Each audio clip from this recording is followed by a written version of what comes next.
சரியா? அடுத்தது கடலில்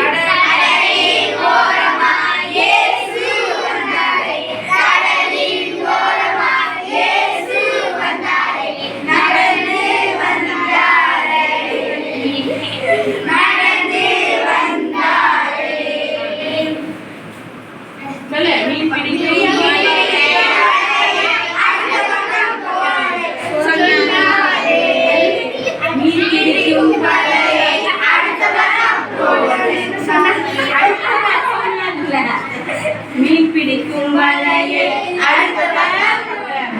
மீன் பிடிக்கும் வலையை அடுத்த வட்டமாய் மீன் பிடிக்கும் என்று சொன்னாரே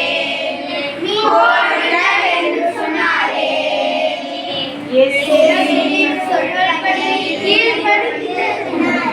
இயேசுவின் சொல்படி கீழ்ப்படிந்தவுடன் மீன் பிடித்தனர், வாழகிரிய மீன் பிடித்தனர்.